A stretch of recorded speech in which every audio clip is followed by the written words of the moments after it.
We want to get insight now from a person who is very familiar with what's going on inside Cuba. Arturo Lopez-Levy is co-author of the book Raul Castro and the New Cuba. He's also a visiting lecturer at Mills College. Welcome back to the show. There's a possible sticking point between these two sides already, as we heard, in terms of the wet foot, dry foot policy. What will it take for this to be resolved? How long could it take? Well, we need to distinguish between the 1966 Cuban Adjustment Act that was passed by Congress under the presidency of Lyndon Baines Johnson and the policy of dry food, wet food policy that was implemented during the presidency of President Clinton as an executive order. Basically, there is the possibility that the president can change the policy of dry food, wet food. That basically what it does is that Cubans escaping the island who are picked up at sea, they are returned to the island through different ports as part of the 1995 agreement, immigration accords between Cuba and the United States. But if they make it to the United States, to the U.S. territory, or let's say to a key where they are in dry ground, then they are accepted in the United States using a parole. The big difference is what I just said, is that President Obama, using his executive authorities, can change the way the law is implemented by this dry food, wet food policy.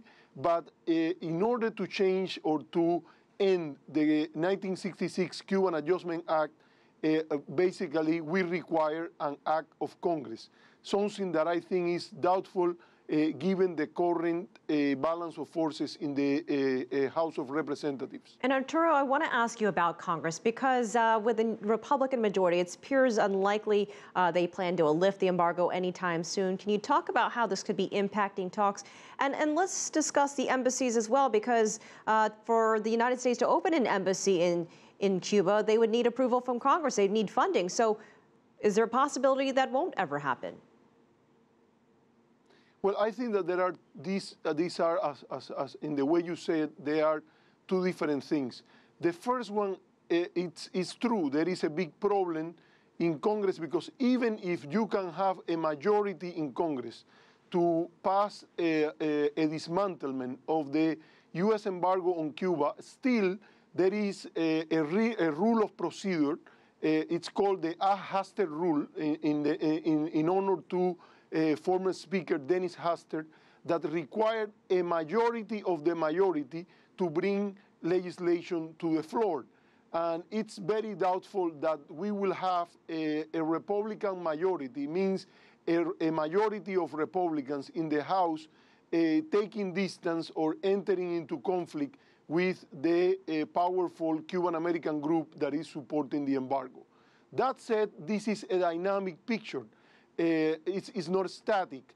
And one of the great advantages of the diplomatic relationship between the two countries is that this unleashes a lot of social, economic, and political contacts between Cuba and the United States, and the constituencies committed to a good relationship will be growing in the same measure as business opportunities and travel and contacts begin to occur.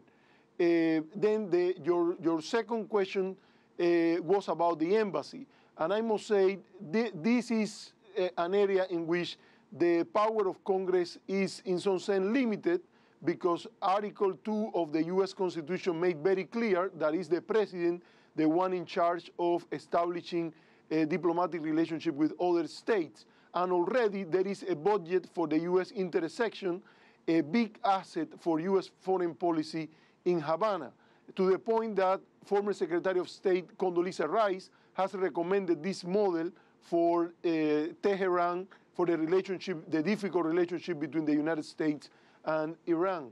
So I doubt that the United States will defund, the U.S. Congress will defund the U.S. diplomatic mission in Havana, and it will be basically like the Cuban-American pro-embargo groups shooting on their own foot. but there is an area in which they could be very active, and it's blocking the possibility of an ambassador, of a U.S. ambassador in Havana. And already Senator Rubio has said very clearly that he is not going to let anybody to occupy this position. But he already has held the nomination of 21 U.S. Chief of Mission in the last 2 years.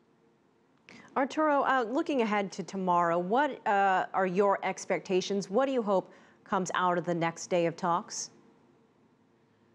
Well, the main expectation will be that the two high-level delegations that are meeting in Havana, they can implement, they will be able to find a way to open the embassies by the end of the month or by early in February. If they are able to keep the ball rolling, this will be very important because it will reinforce the atmosphere of trust and confidence, in which it's clear that the United States and Cuba, they don't have the same dream, but they are sleeping in the same boat or in the same bed for the next 2 years in the big task of repairing the wrongs of a very negative policy that has been applied against Cuba.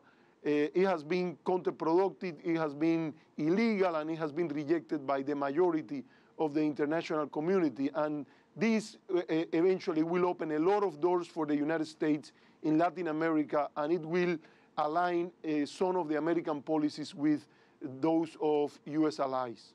All right, Arturo Lopez-Levy, thank you so much for joining us from San Francisco. We appreciate your perspective.